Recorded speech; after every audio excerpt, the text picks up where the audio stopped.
Hey guys, Jeff Kendall-Weed here. I want to tell you about the FoxFlow X2 rear shock. I've been riding the shock since early 2014, so I've got 4 years on this thing. However, my experience has basically been limited to Ibis bikes. I rode it on the Mojo HD3 for quite a long time, and then in June 2017, I started riding it on the Mojo HD4, which is what you see right here.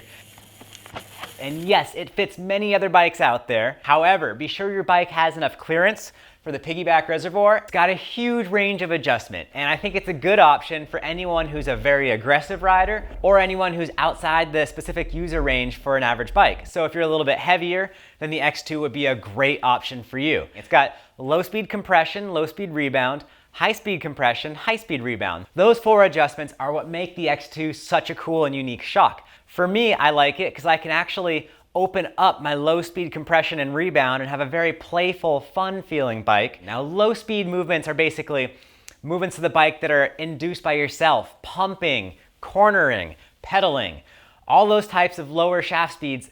It's things that you're doing to the bike. It's input you're directly giving the bike. And if you close those down, the bike will be more efficient. However, it won't be quite as fun and playful, and you'll lose some grip on the loose, slippery surfaces, on the wet roots, on the loose over hard pack. And then I can slow down my high-speed compression and high-speed rebound. So if you're sending a big jump and landing flat, that would definitely trigger your high-speed compression and start to get into your high-speed rebound.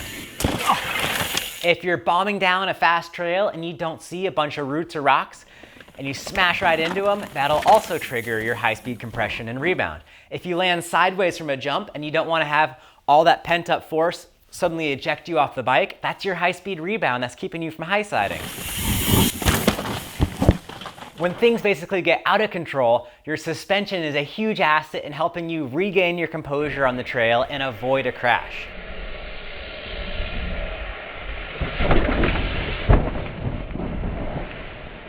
That's what makes this shock really cool. You can have that control without sacrificing the playfulness and nimbleness of your rear shock. One of the other really cool ways you can adjust this shock super easily is the air volume. So coil shocks by nature are very linear in their compression. There is no progressivity in a coil shock.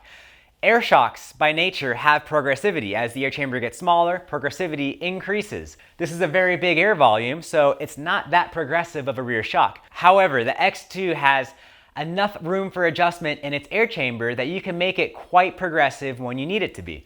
On my bike, for instance, it came with 2 volume reducers originally, and I've added a 3rd to make it a little bit more progressive.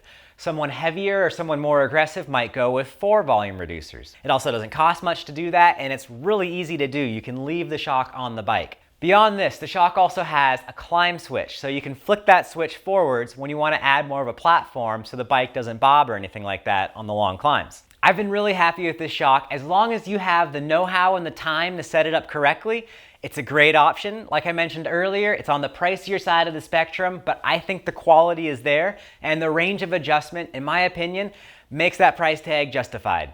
Weight-wise, there's definitely lighter options, but if you're looking for maximum control, don't save weight in your shock. Save weight elsewhere on your bike, or just go to the gym and don't worry about bike weight. If you're thinking about getting an X2 rear shock, I've got a link in the description below, straight to Jensen USA. It's a great place to get these shocks. They've got a good stock of them. If you like this video and found it helpful, please let me know in the comments below and ask any question you want about the shock. I'll do my best to answer. And if you want to see more videos like this, click that subscribe button below.